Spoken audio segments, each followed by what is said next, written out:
Fala pessoal, muito boa noite, sejam muito bem-vindos a mais um BMC Talks, nosso programa semanal aqui para conversar com os principais gestores, estrategistas, empreendedores realmente que estão construindo esse Brasil, entender o passado, a história, a carreira e também o que espera, né, da perspectiva, os próximos meses, próximos anos, né, não só no seu negócio, mas no Brasil e no mundo, né?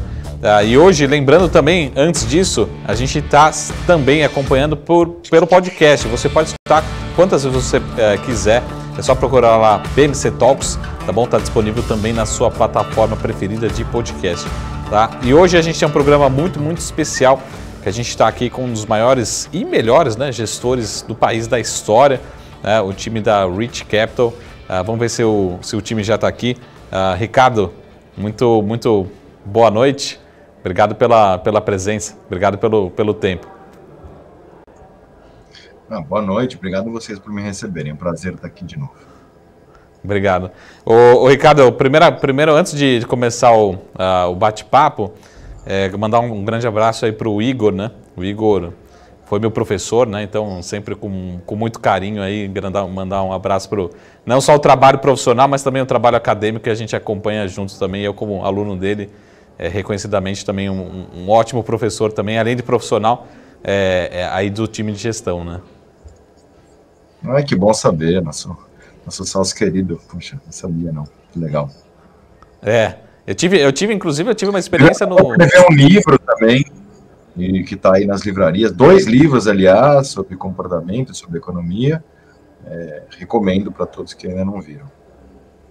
Inclusive pelo menos a matéria ali que foi lecionada foi dada, mas lembrando que ele é economista, enfim, tem funções, outras funções, mas ali na matéria que eu tive com ele foi muito sobre economia comportamental, finanças comportamentais, acho que é uma das áreas, umas especialidades dele. Mas, Ricardo, vamos falar um pouquinho sobre o Ricardo hoje e também sobre a história da Rich, e depois a gente vai falar um pouquinho sobre o cenário.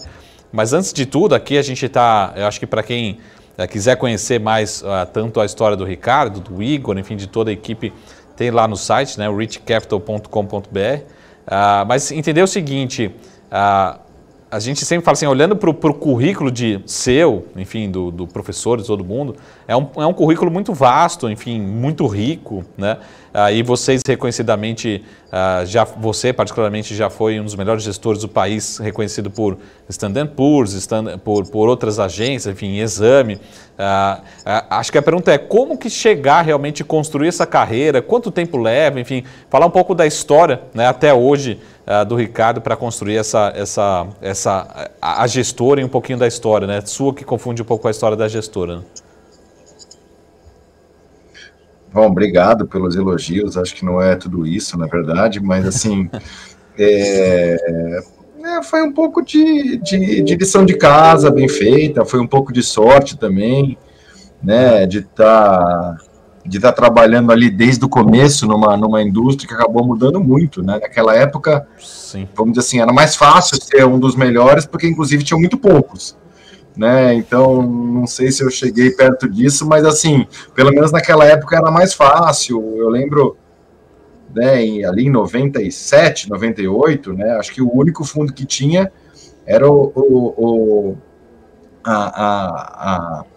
a Linear, né, do Ibrahim Eres, né? Eu acho que inclusive lá o Luiz Tuberro, com quem eu trabalhei aí 13 anos, aprendeu muito com ele e acabou também tendo um negócio interessante que a gente acabou se aproximando de outras pessoas que também tinham muito conhecimento, né? Então a Grifo foi a casa que abrigou, né, enquanto custodiante, né, e administradora, grandes casas da época, né? Então a Scopus, a Claritas, a Tarpon, e muitas outras, né, que acabaram ajudando a gente, principalmente em áreas que naquela época a gente ainda não conhecia tanto, né? Então a gente fazia muito bem a parte macro e a gente queria saber mais da parte de equities.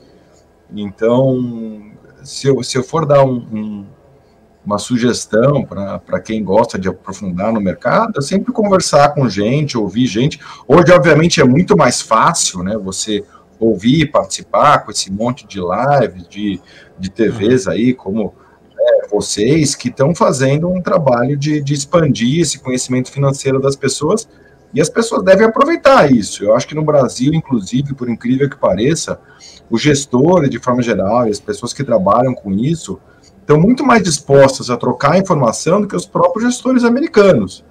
Né? Se você for ver, os gestores de hedge funds americanos, os grandes gestores aí, inclusive as pessoas mais ricas do mundo, eles não aparecem em entrevista, eles não, a carteira deles não está cada 3 meses na CVM, e a cota não é diária, são cotas mensais, e olha lá, né, para não falar em alguns que são trimestrais, os resgates são, né, trimestrais ou semestrais ou anuais.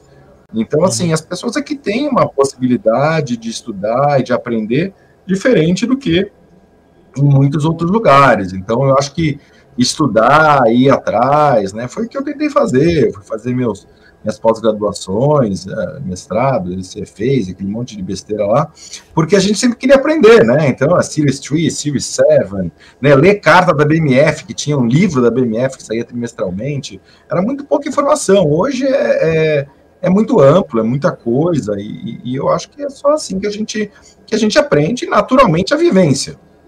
Né? Você vive uma crise, vive outra crise, quando chega a outra, né, como o pessoal diz, né, elas não são iguais, mas elas rimam.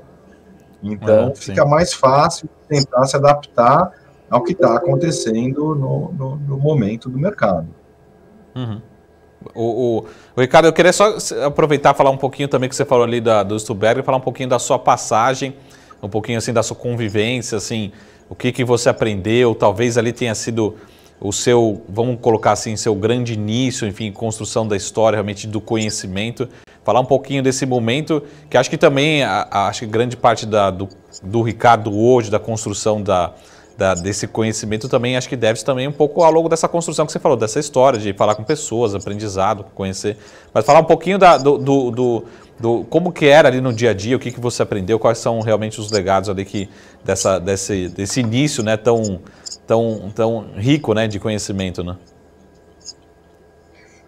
Olha, de fato, né, eu fui trabalhar na Redding Grifo, era uma corretora ainda na Rua Formosa, né, não era uma empresa de gestão de fundos, né, o Fundo Verde, que hoje é o fundo, sei lá, né, uma empresa, nem fundo, 50 bilhões, era um fundo de 3 milhões de reais.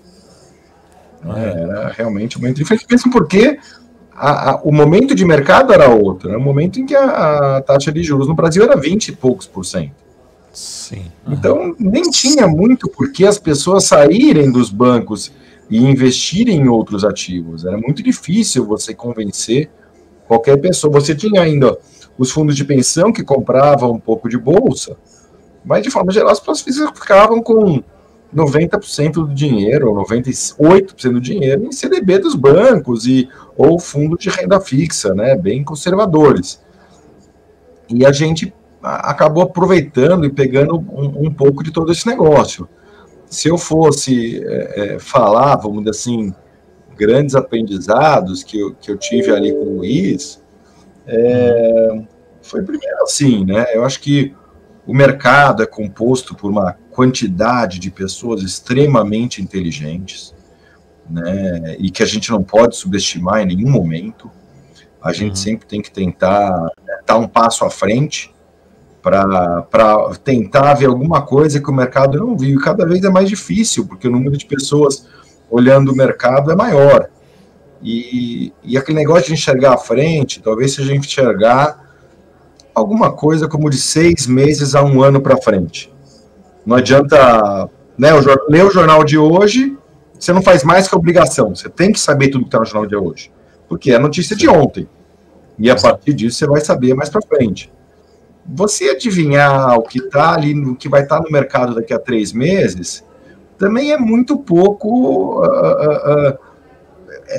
É difícil você competir com os grandes bancos, com as grandes assets, porque esses têm uma quantidade de informações, de dados de inflação, de dados da empresa, de proximidade com as empresas, porque elas acabam fazendo, né, toda a parte de emissão de ações, emissão de bonds.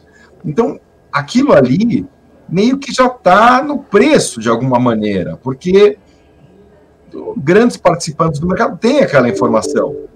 Eles podem não te dar uma informação privilegiada, mas você vai estar conversando com o CEO, com o CFO da empresa, e o cara vai estar te falando, poxa, tá tudo bem, tá tudo indo, né?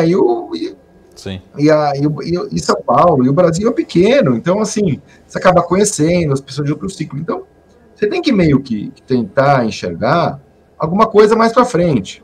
Agora, poxa, dá para ver daqui a 10 anos? Ninguém vê daqui a 10 anos, né? E também funciona. Dá para imaginar que o petróleo vai para zero porque em 2040 todos os carros vão ser elétricos? Também não é isso, né? Tem que ser ali um meio do caminho. Então, isso é uma coisa. Outra coisa que eu diria que foi um grande aprendizado também foi de tentar buscar ganhos assimétricos. Então, fugir um pouco daquele negócio que você ganha um pouquinho quase sempre, mas se você perder, você perde muito.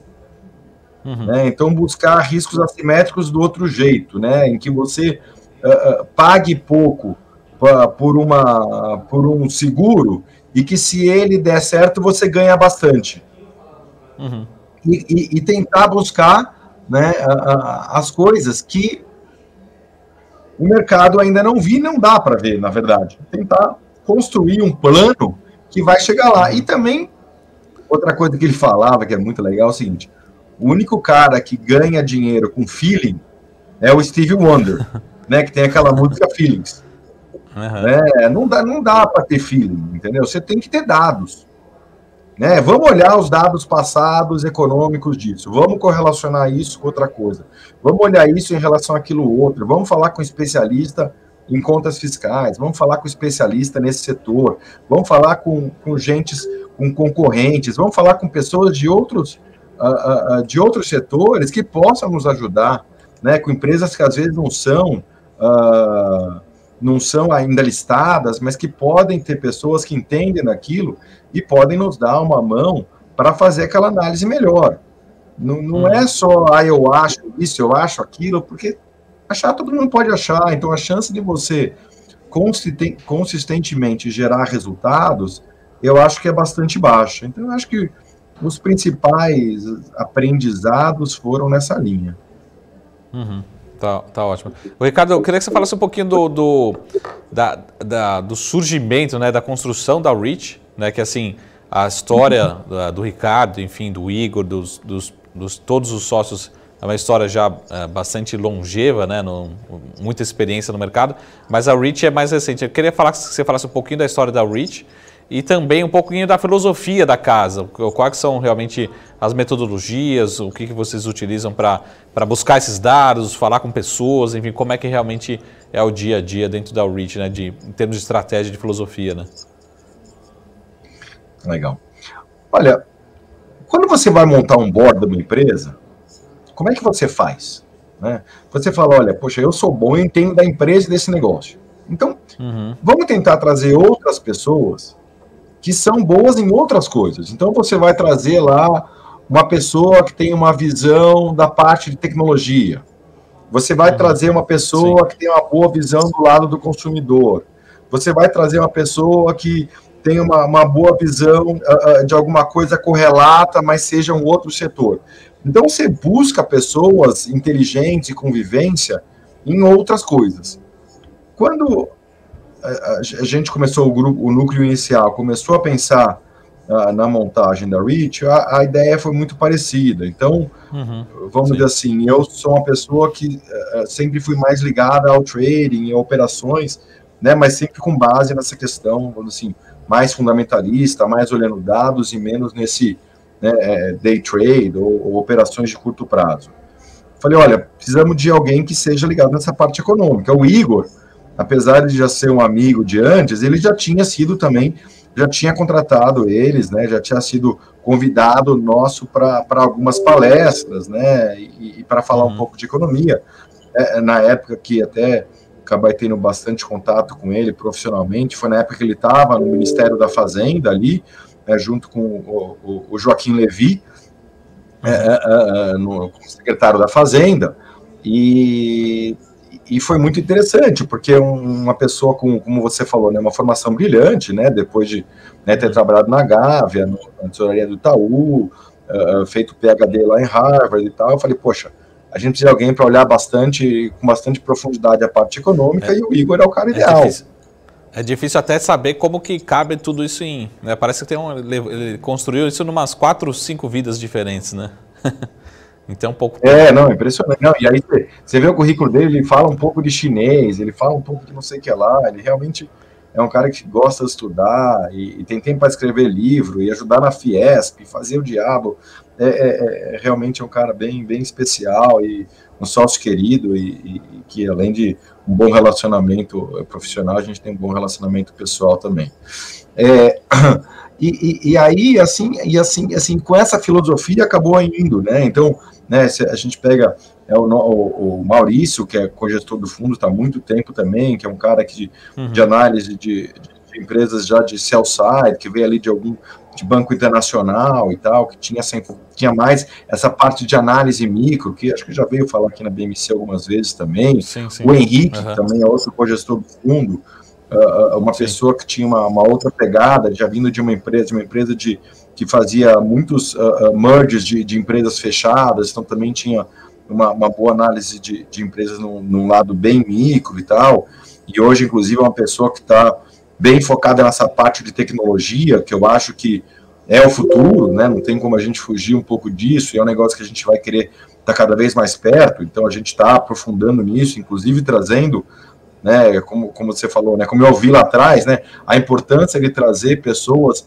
para agregar e conselheiros e advisors nisso. Então hoje, né, por até coincidência, passamos a tarde conversando com uma outra pessoa também que já trabalhou em Nubank, em empresas ligadas bastante à tecnologia e que estão ajudando a gente nesse crescimento nessa área também, que, obviamente, vamos falar do cenário depois, mas no atual momento as commodities estão ajudando bastante o Brasil, mas imaginando para os próximos, né, 5, 10 anos, provavelmente a gente vai depender muito mais do tipo de crescimento de empresas assim, do que de empresas mais ligadas à velha economia, assim por dizer.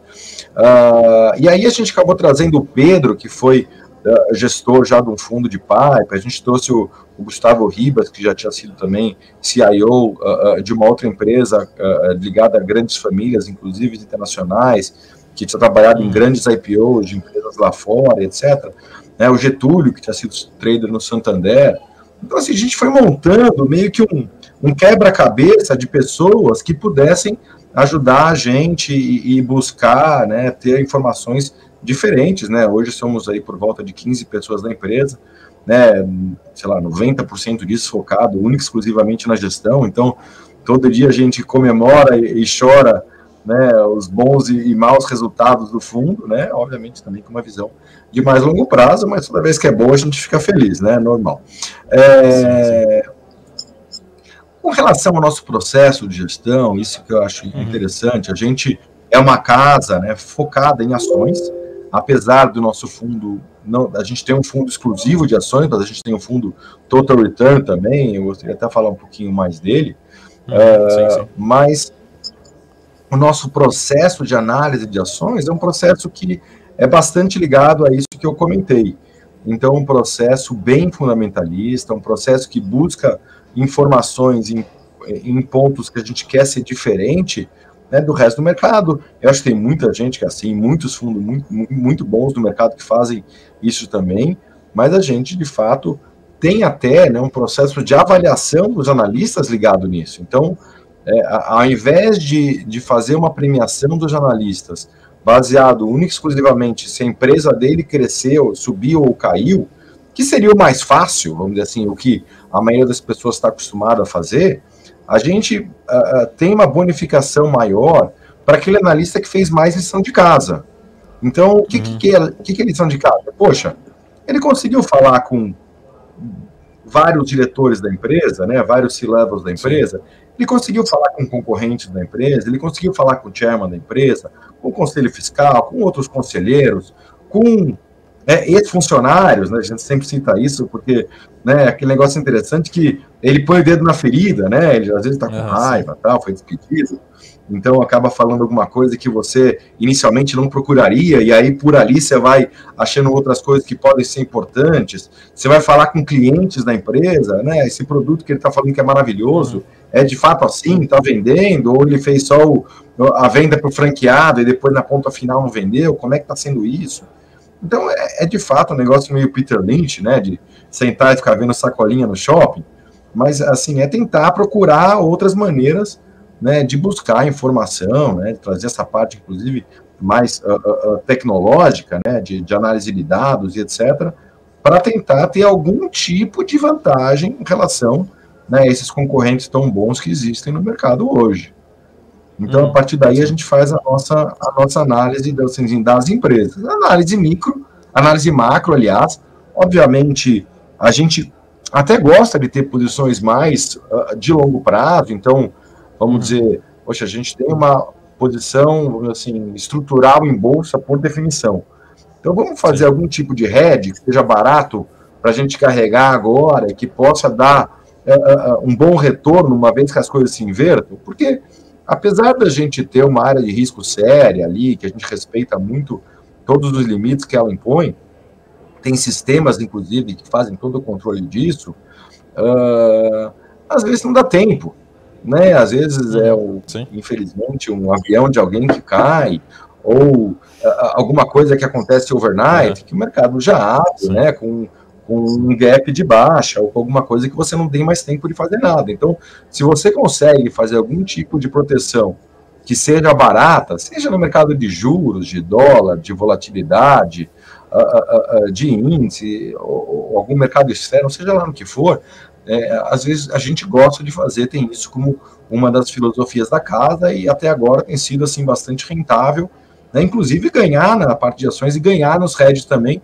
né, não 100% do tempo, né, mas por acaso até foi esses tempos, mas assim, que seja capaz de trazer uma relação risco-retorno ao longo do tempo, porque a bolsa em si te gera um bom retorno, né? Então a bolsa vai te gerar, no médio e longo prazo, alguma coisa como 15%, 20% ao ano. Se você gastar 1 ou 2 ao ano para ter um bom hedge, que é o que você gasta no seguro do seu carro, eu acho que faz sentido, que ainda assim te dá um lucro muito maior do que o CDI hoje, né? De, sei lá, daqui normalizado ele vai estar em 6%, 7%, coisa que valha, ainda assim é um excelente retorno e acaba te melhorando a sua relação risco-retorno do seu portfólio, né? A gente entende aí, principalmente o Total Return, que é o nosso fundo, assim, o flagship da casa, nosso fundo bandeira, ele tem uma relação risco-retorno ajustada muito, muito boa por conta disso, né? Ele,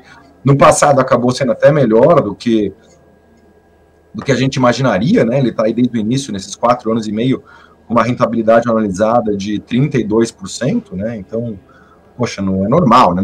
Não prometeria nunca para o cliente render 32% ao ano, todo ano. Mas, assim, acabou sendo um bom momento. Mas, de qualquer jeito, se pensar em 15, 20 ao ano, já seria maravilhoso, né? Você está falando em dobrar o capital a cada 6, 7 anos. É maravilhoso isso, é o que a gente busca e vai tentar trabalhar o máximo possível para fazer isso.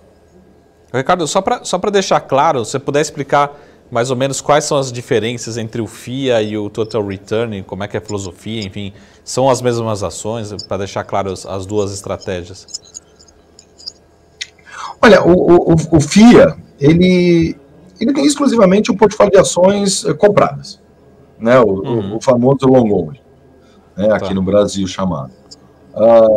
O Total Return, e vamos dizer assim, são empresas que a gente tem muita confiança, que normalmente a gente já estudou pelo menos uns 3, 4 meses antes de entrar na carteira. A gente pensa em alocações aí de sei lá, na média 3 anos, né? Óbvio que pode ser um pouco menos, essas coisas funcionarem muito bem, ou se a gente, né, vê algum dado que a gente viu errado, que a gente imaginou errado e começa a não se comportar daquela maneira, ou algum desvio da conduta dos sócios, como a gente imaginou no início. Mas, assim, na média tem ficado esses 3 anos, tem empresas que estão no fundo já há 6 anos, né, desde antes da gente ter a REIT, que já existia o fundo. E o Total Return, além dessas empresas, que obviamente são o bulk, né, são o core, são o centro do portfólio do Total Return, você tem ainda operações de long short, né, então comprado numa ação e vendido na outra, sejam elas do mesmo setor, ou sejam de setores diferentes, mas com algum motivo que fez a gente unir uma coisa com a outra. Ele tem também operações, né, em mercados futuros, que no FIA, no long only, não tem. Então, você vai ter operações em índice, que fazem a gente variar nossa exposição em bolsa. Então, enquanto o long only vai ser naturalmente correlacionado com o Ibovespa, o total return não necessariamente. Óbvio que vai ter uma parcela ligada à bolsa, mas a gente vai ter uma alocação entre 50% e 120% em bolsa.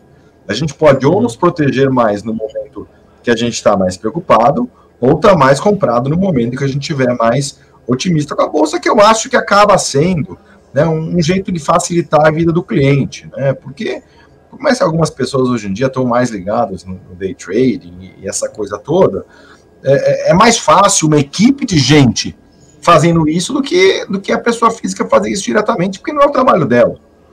E ela não vai ficar o dia inteiro ligado na tela, como eu também não fico, mas tem gente na empresa que fica, né? E tem um economista que olha as coisas de longo prazo. Eu tento balancear um pouco dos dois, assim como olhar algumas empresas também, falar com nossos investidores, que acabam sendo empresários também, acabam dando um pouco do feeling do dia a dia das empresas. Então, os analistas que acompanham um setor ou dois setores, que analisam 10 empresas no mês todo, então é difícil você competir com isso, por mais que você pague uma taxinha ali para o gestor de recursos.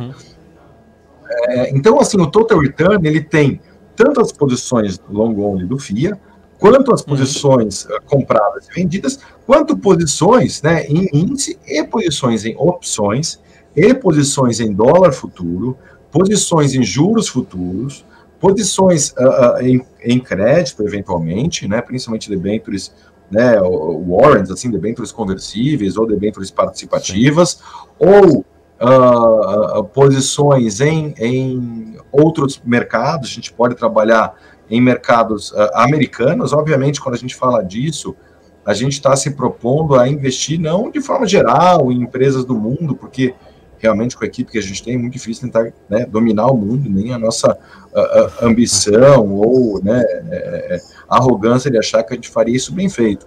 Mas a gente vai acabar cruzando com alguma coisa que tem a ver com a empresa que a gente já analisa.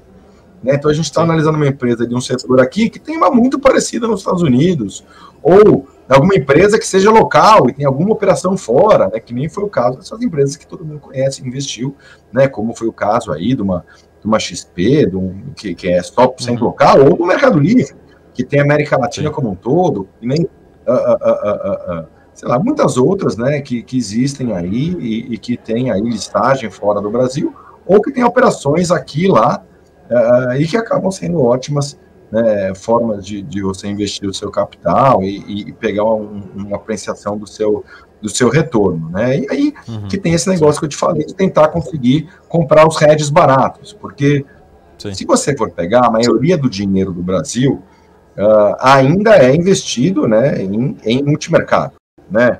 Ainda renda fixa, depois multimercado, e uma parcela muito menor, talvez hoje 10% do dinheiro é alocado em ações propriamente ditas, em fundo de ações e ações propriamente ditas. Sim. Então, esses gestores de multimercado, eles hoje, com uma taxa de juros bem mais baixa, estão precisando fazer alocações mais longas e talvez com posições maiores, que jogam o prêmio, né, de posições de renda fixa, de posições de inflação, né, aquela famosa NTNB, para muitas vezes prêmios muito baixos. Então, se você vai na ponta oposta, tenta ficar, né, comprado em coisas que vão acabar dando dinheiro, se aquele cenário, né, mais positivo não acontecer, acabam muitas vezes sendo proteções, né, com um custo muito barato de ser carregado. Então, esse tipo de coisa que a gente fica acompanhando, né, e buscando proteger o nosso portfólio caso a nossa posição de bolsa acabe tendo algum grande problema. Falando de proteção, como é que está? Acho que uma resposta leva a outra, mas como é que está o tamanho das suas proteções para entender assim, qual que é o tamanho da sua preocupação? Talvez olhando para os próximos 6 meses, lembrando também que o ano que vem a gente tem eleições, né? Assim, o fundo já está começando a se proteger para um ano mais difícil, mais volátil. Enfim, como é que está o tamanho da proteção hoje nos fundos, no Total Return? Olha, Aí eu preciso fazer uma resposta mais longa, se você me permite, né? Porque realmente fica difícil falar só, né? É bom ou é ruim, né? O cenário, né? E aí eu sou um pouco economista, né? Eu falo que economista nunca tem uma mão só, né? Sempre tem aquela história, e on the other hand, né? E na outra mão tem isso aqui tudo de ruim. Vou tentar fugir um pouco disso, mas só para colocar um pouco do cenário, eu acho que a gente está num cenário global muito positivo para o Brasil, né? Aquilo que eu tenho falado, né? O Brasil, mais uma vez, acabou fazendo um gol de bunda, né? A gente estava num momento muito complicado, né? Que as coisas do Brasil pareciam que iam afundar, e mais uma vez o mundo inteiro resolveu acelerar a economia e consumir um monte de commodities, que de um jeito ou de outro ainda são 80% da nossa pauta de exportação. O importante é fazer gol, né? E isso o importante é gol, é isso aí, ninguém olha, né? O importante é o placar final. E isso ajudou muito o Brasil. A gente estava ali, né, no final do ano passado, no meio da crise, a gente foi um dos países que mais gastou proporcionalmente, né, aos outros países para nos ajudar a sair da crise, e isso ia ter um efeito importante nas nossas contas fiscais, né? A gente estava, até o ano passado, o pessoal meio esqueceu agora, né? Mas a gente estava falando no passado de ter 100% de dívida PIB e não saber se a gente ia conseguir pagar as contas ou não, né? Inclusive o dólar chegou num nível muito alto ali, de 5,80, olhando 6 em breve, sem saber se a gente conseguia pagar nossas contas ou não. E o cenário se inverteu totalmente, né? No sentido de que a gente voltou para uma dívida baixa, mas a dívida hoje é muito mais sustentável. A gente está falando, a gente fechou o ano com 89% de dívida PIB e vai fechar esse ano alguma coisa, né, por volta de 82, 83, pela conta dos economistas aí. É um cenário muito mais tranquilo, né? A gente tinha umas reservas muito boas, a gente, nos últimos anos, emplacou reformas muito boas. Então, essa reforma da Previdência, que no curto prazo não tinha efeito, mas daqui a 5 anos ou 7 anos tem bastante efeito. Então, talvez, de fato, a gente tenha um aumento de dívida nos próximos, vamos dizer assim, sei lá, 3, 4 anos, mas logo em seguida você começa a cair de novo. E para o ano que vem, a gente tem uma folga boa aí no nosso teto dos gastos, porque se você for ver, a gente está crescendo esse ano aí 5, 6%, tá? Não me pega nos números, real. Fora o crescimento do deflator do PIB, que é mais 8, 9%. Então você está falando do PIB crescer 15%. Então qualquer denominador de dívida, né, em relação a um denominador que cresce isso tudo, acaba trazendo uma relação de dívida PIB para baixo. Então, isso ajuda bastante a gente.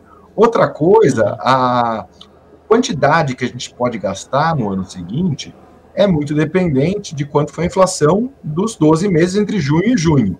E essa inflação já foi, porque já estamos em julho, e isso foi de 8,5%.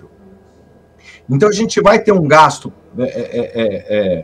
para o ano que vem de 101 bi e uma receita estimada de 120 bi. Então, está sobrando, entre aspas, para a gente 20 e poucos bilhões de reais que o governo pode gastar, inclusive fundiar em termos de ajuda para performar melhor em ano eleitoral, e você mesmo assim não vai estar infringindo o teto de gastos. Então, esse novo programa de Bolsa Família que está sendo discutido, pode ser, né, como foi colocado aí esses últimos dias, pode ser implementado, mesmo sem um aumento, né, um risco da gente quebrar o teto fiscal. Então, a gente tem uma situação fiscal muito mais tranquila para o ano que vem, mesmo sendo um ano eleitoral, né, indo pouco em linha com a sua pergunta.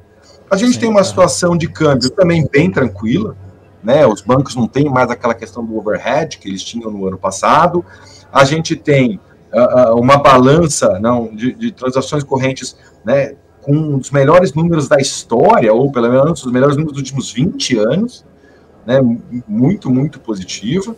A gente tem uma série de vendas de leilões de infraestrutura que estão acontecendo e que estão trazendo muito dólar para o Brasil, e diferente do ano passado, o nosso juro já não é mais o menor do mundo de 2%, ou o menor dos emergentes, a gente já está, né, em 4,25, talvez logo mais já vai para 5, né, e provavelmente na próxima reunião já vai para 6, ou qualquer coisa próximo disso, 5,5, 5,75, alguma coisa assim, e já deixa a gente em patamar mais alto, né, que Chile, que África do Sul, que Turquia não, que é muito maior, mas que México, mas que uma série de outros países que torna o real não mais uma moeda que você usa para funding, né, para você ficar vendido para comprar outra coisa.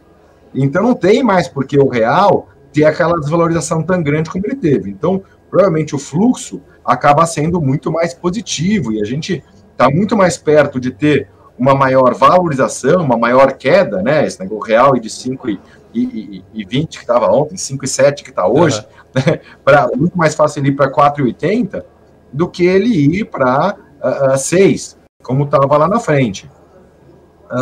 Então isso ajuda também a nossa inflação, que foi atrapalhada no ano passado por conta do dólar que subiu bem.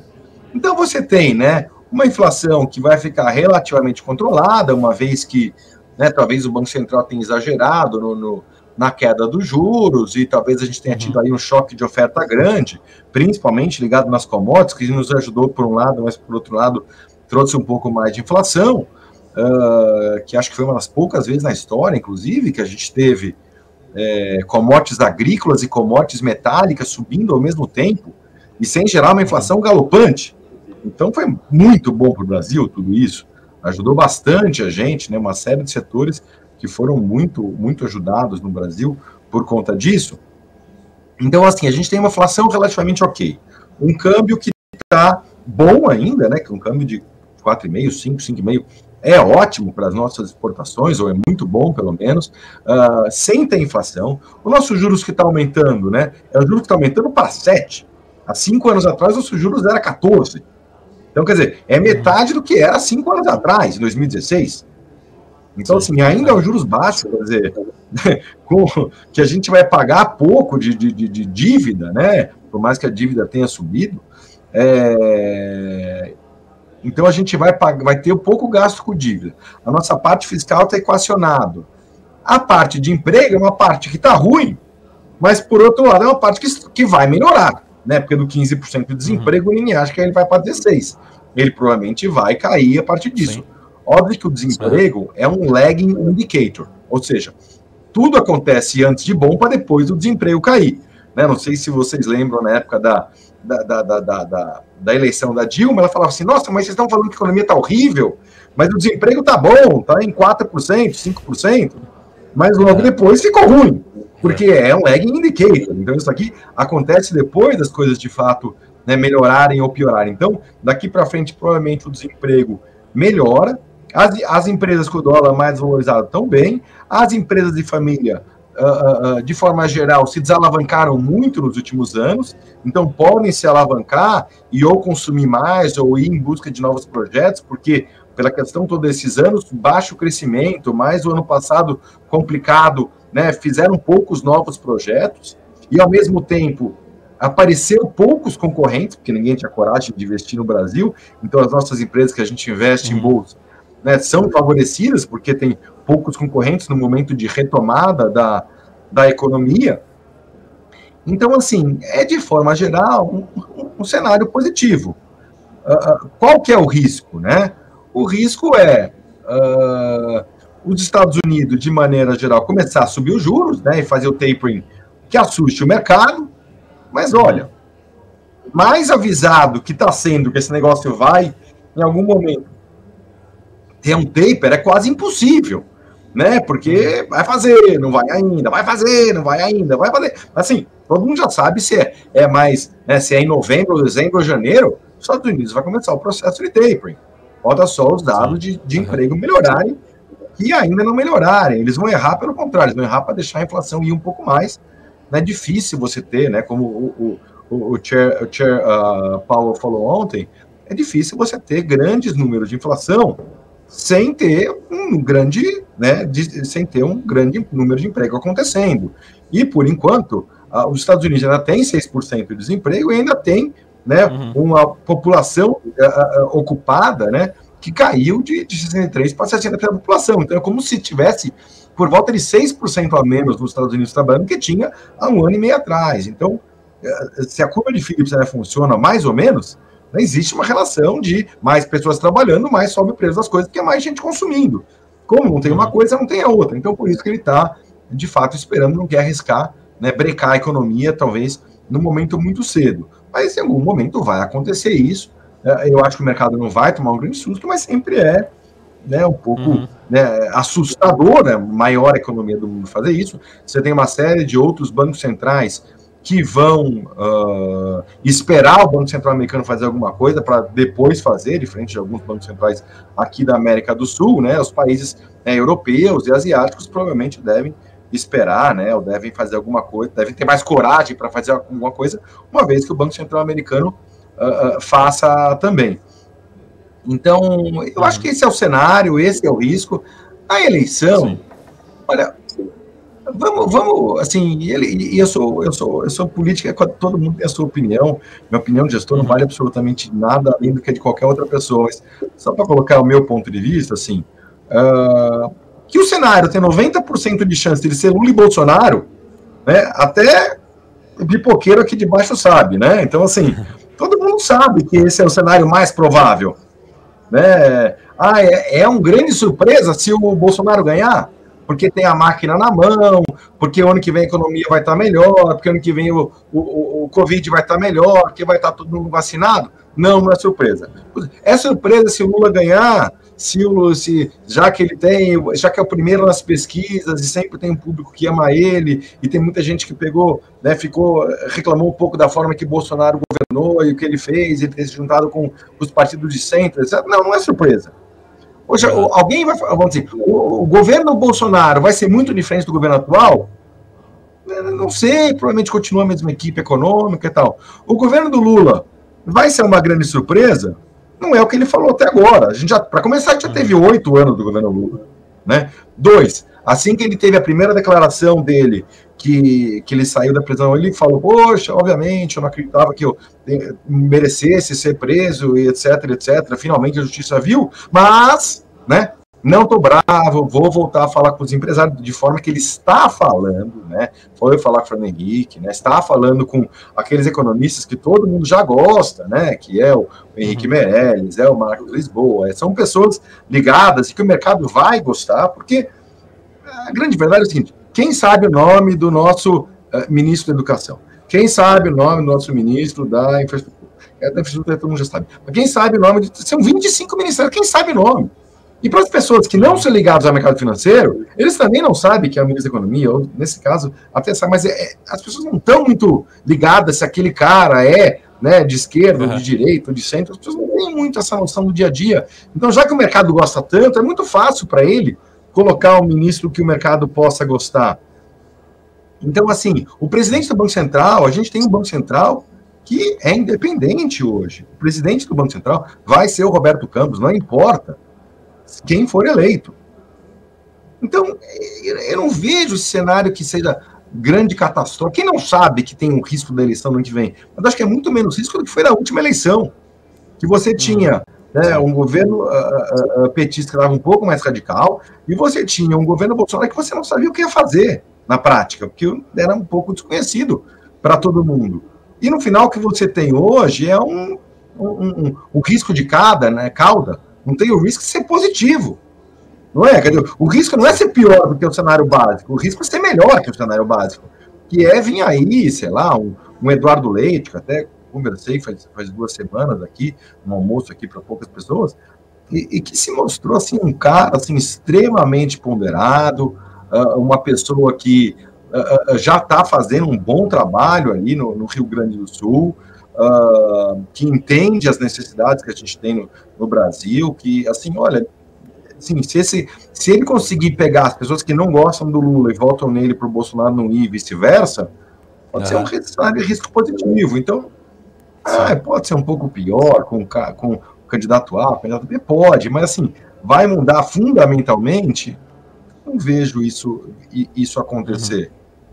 Mas mercado é mercado, né? Assim, dá para prometer que vai ser o que vai ser. A grande verdade é o seguinte, as empresas, elas sempre sobrevivem. Se for pegar os últimos 20 anos, né, talvez não tenha sido o presidente dos sonhos de ninguém.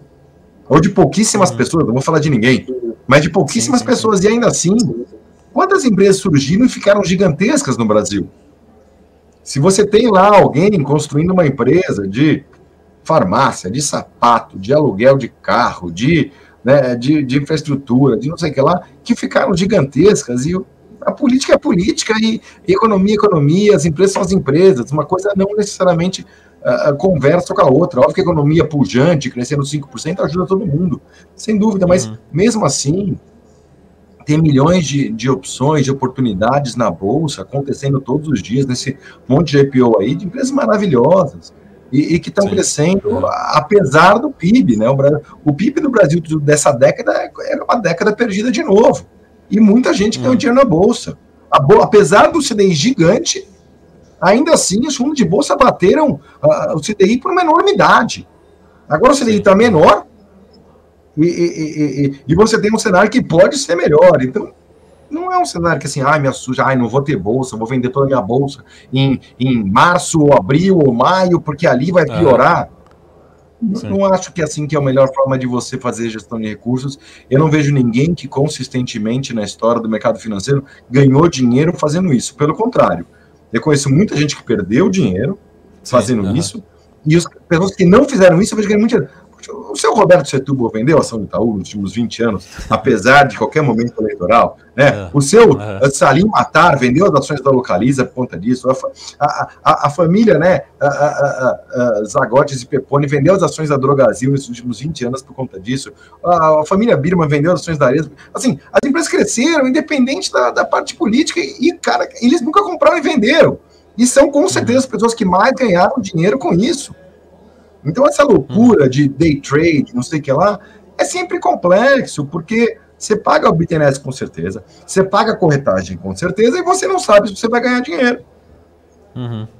Então, a gente tenta focar, entender bem as empresas, tentar entrar nas empresas que têm bom management, que estão em mercados, que têm um tamanho para crescer, que têm um diferencial, e a partir disso monitorar isso para fazer melhor a alocação em cada um dos momentos.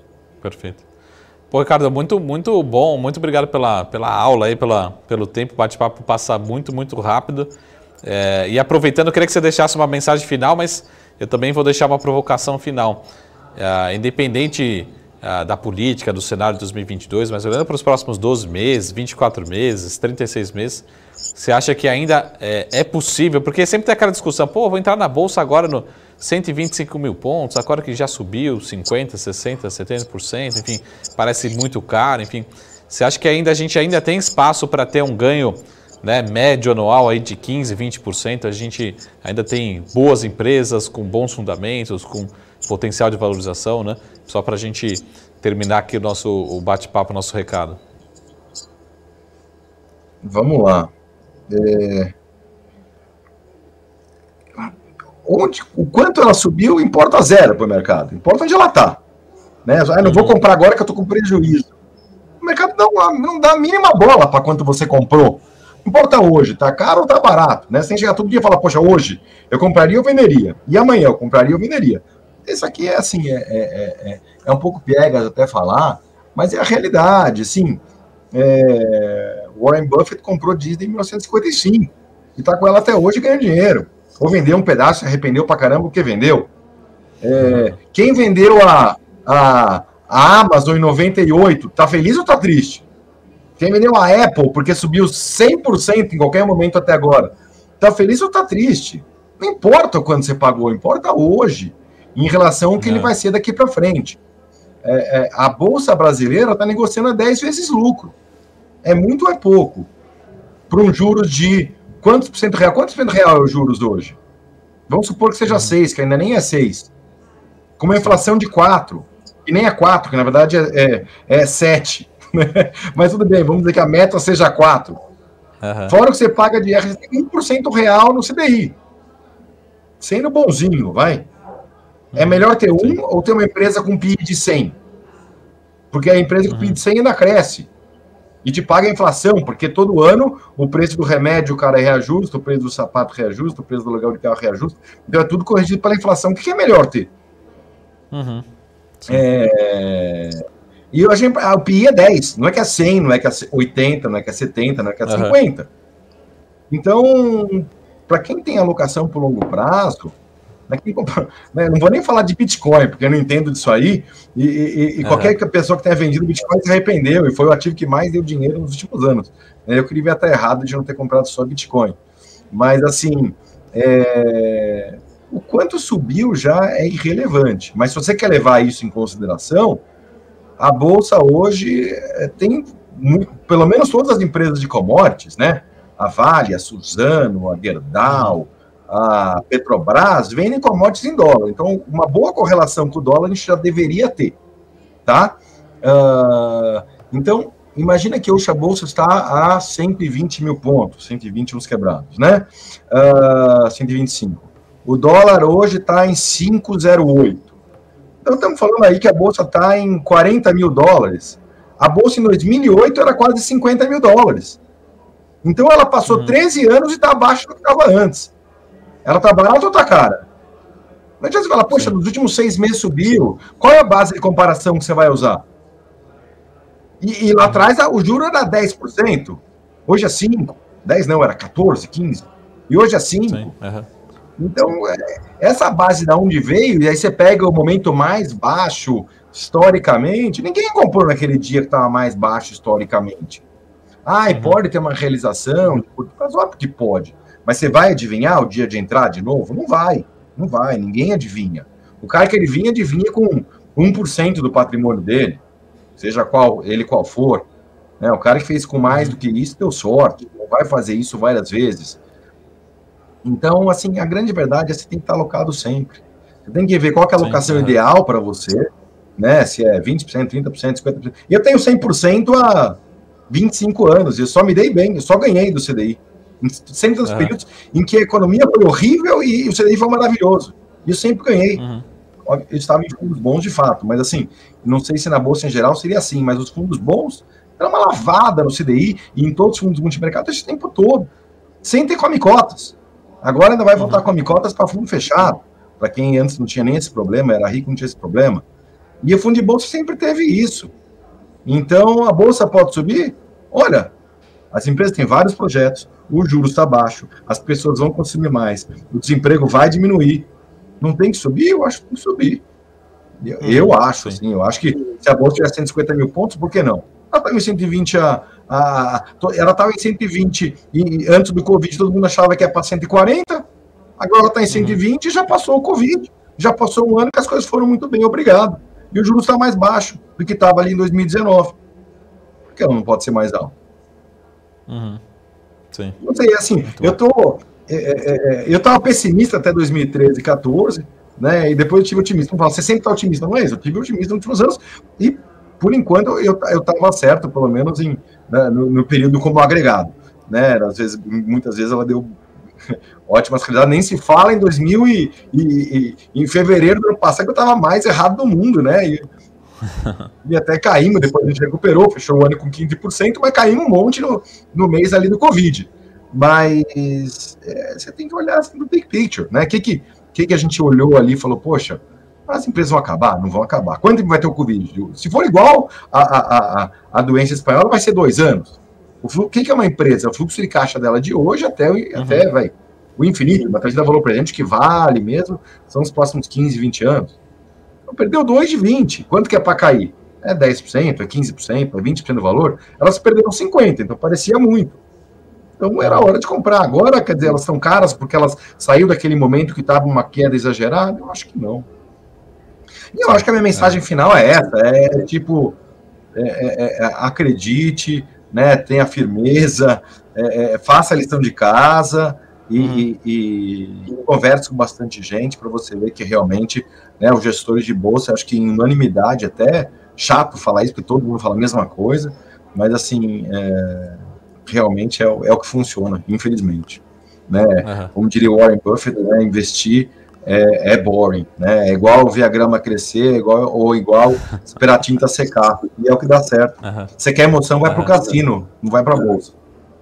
Ou você para um dinheiro para gastar na bolsa, mesmo compra opção, alavanca 10 vezes, compra, ganha 200%, vende, vai com R$1.000, com R$500, do que você puder dispor aí para não fazer diferença aí no seu patrimônio.